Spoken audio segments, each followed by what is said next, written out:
Thanks, Bobby. How was your turn? Hey, let him sit down. Right there, it's turning into another chair. Go and keep it sit down. What's going on?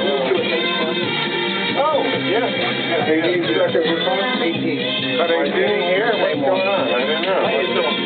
I'm doing fine. How are you?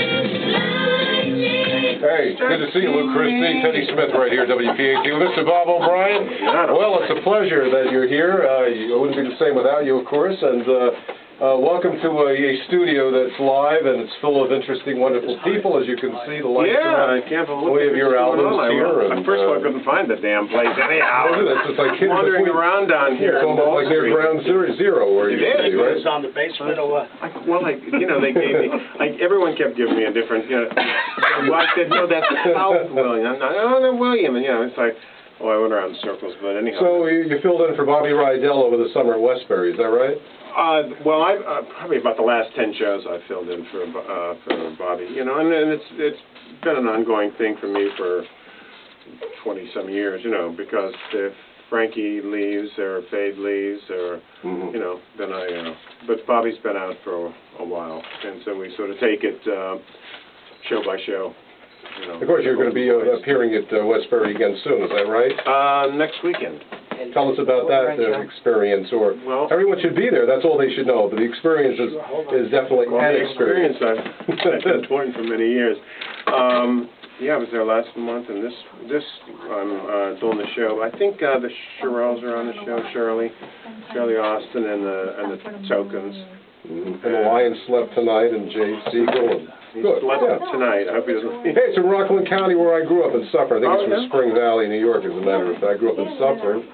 And a lot of great people came out of that area, including, Jimmy Webb. I used to teach his kids martial arts up at Tuxedo Park, New York, was Jimmy Webb. One of the best. And one of the best rock and roll promoters, Peter Bennett, sitting to your left now, promoted everyone. I guess he's going to hopefully promote you again, or what do you... Go, Pete. Get it rolling. Yeah, so, Lou, it's a pleasure that you came down here. I want to thank you, Jim Petrecca, Bob O'Brien, everybody, John Luper, and Pete Bennett for setting this up this evening. What sort of...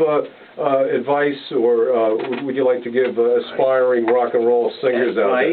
Any? You don't like that word, do you? In what year are we in? 2012. Is there any advice for someone in 2012 right now? Take the things out of your ears. I don't know. They got everyone's got something stuck in every orifice in America. It's like up their nose and their ears. It's like, oh my God, what are these people listening to? I hope it's our music. I don't know. Yes, but you also like classical music. I understand. I do. Who's your favorite classical? What is your favorite? Mozart, or is it Chopin? I like Chopin.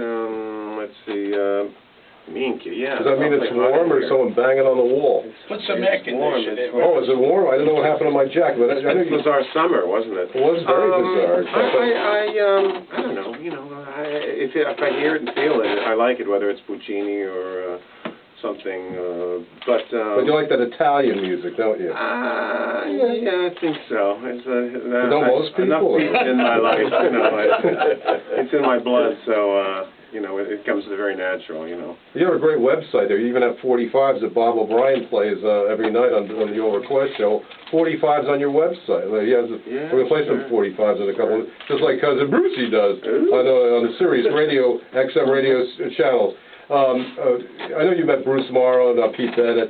Who are some of the people? Well, I do my own radio show. I'm doing I do 60s on 6, and I do them like just one week out of the month. Pretty much that's what it's averaged out to do. But I'm doing this next week, which I think starts on the 25th or something like that. I'm doing 50s on 5, because the 50s is really what spurred me on and really inspired me to get into the record business, and I loved all that music. Who were some of the greatest people of the 1950s that did inspire you in rock and roll? That did? Oh, well, I mean, you know... talking about the Do-Nots, but we could talk about when you hear Earth Angel, and by the Penguins, I mean, that was just one of the great classics of all our generation, And, of course, in the Still of the Night. But I liked, even prior to doo-wop, I mean, I liked the people like Joni James, which the Duprees, you know, copped a few songs off of, and Yeah, you promoted them too, right, Pete? Who didn't you promote? and We'll find out in a few minutes. Yes. you know, a lot of I like the McGuire sisters, and so sad to say that Dorothy passed away a couple of days ago. You know, Yeah. the McGuires are Les Paul and Mary Ford. That was all sort of prior to as rock and roll and that music started splitting. You know, from in A&M. But I liked all the doo-wops. I loved the Five Keys. And of course, I came from Pittsburgh, and we really had some doo-wop stuff because that was Porky Chedwick, who played most of these, and turned, what I guess coined that whole phrase of oldies. He played oldies before they were oldies. You know? Exactly. We don't even want to call it oldies. They want to call it classic hits. And on our show, we'll call it oldies. Though. Anyway, we don't care about the classic hits, but we love the classic hits. But in Pittsburgh, you grew up, I think it was a suburb outside of Pittsburgh, is that right? Yeah, it was, we had a farm. My dad had about 109 acres, and, you know, we didn't work at all, not all of it, but a lot of it, you know. We had chickens and pigs and goats and da-da-da-da-da. You know, it was a real Italian, you know. Did you play much rock and roll on the farm? Of course. Well, I played, you know, before rock and roll. I mean, my mother played all the big 78 records. She was a very big fan of Peggy Lee's, and she could sing like Peggy. She had a great... My mother sang with the big bands before she was married to my father, which we found out when she passed away. Really? Tell us a little bit about that story. Yeah, she sang, and she was a great singer to the day she died. And my dad, too, he had perfect pitch. You know, he was one of those Italians with one of those beat-up guitars, and he would, you know, knew 4 chords, and that was it, you know. But he dragged it out every Sunday when we, you know, have dinner, you know. And we had 6 kids in the family, you know. So it was... So I understand Elton John, John Lennon, Madonna, and some of these great legends have had an effect on you. In what way have they? Well, you know, I'm just a music freak, you know. I just loved records, you know, and if anyone, you know, cuts a great record, I'm there for it, you know. I mean, I like to go back and hear... I mean, the Skyliners are probably one of my favorite groups of all time. Pittsburgh.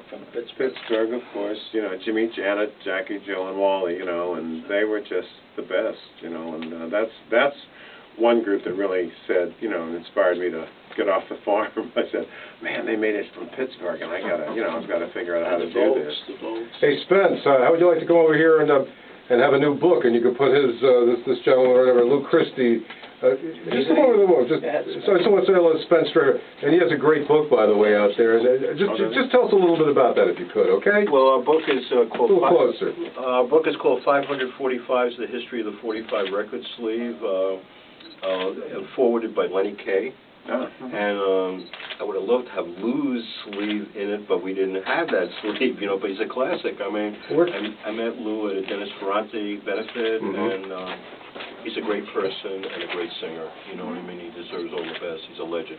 I'll tell you something. I know Pete Bennett's writing his autobiography right now. You've been writing it. That book will be coming out. Great stories about rock and roll. I know Lou Christie probably will be writing a book too, and if not, I'm sure Spence could help you write the book. Any way you want to do it. I'm dabbling in all those things that you just said. So, be great, because you have some great stories too. And importantly, your book is all over the world right now. We promote it on our other WPAT shows. You and Judah Salovets is here as well. And what can people get out of this book? I mean, you have some of the greatest designs from the Stones. It's unimaginable. I mean, yeah, it's a mix from the 50s through it's a mix from the 50s through 2000 plus, laid out page to page in the way that something's going on. But it's we have some great people. I mean, you have like Frank Sinatra in there. You've got Joni James. You've got the Beatles. You know, Rolling Stones. I mean, and about Pete, it's interesting. I'm actually locked in some way because we designed 2 albums for McCartney, and I worked on the Trade Is for Imagine album with John Lennon. That's how I started my career. Well, I know you have some great stuff, Lou, that you want to share with us. Some of the new stuff. I know we're going to be playing it right now. I think we're going to play it right now as we speak. No, we're going to it next. Oh, we are next? Go to 18 now. Oh, go to 18. That's how we do a live show. We just go to 18 and 14. I know when you're over at Sirius... comfortable like this. Yeah, when you're over at Sirius Radio, you tape your show over there on Broadway over there? Yes. Yeah. How's Mel Karma's on these days? He's fine. Send Pete Bennett, you know, your best, and also your other buddy, who's a great friend of Mel, which is who? Stevens. Gary Stevens, yes, Gary Stevens. and Howard Stern, and Bruce Morrow, and all the great people like yourself, Lou Christie, right here at WPAT. Teddy Smith and Bob O'Brien. Joe Franklin coming up next.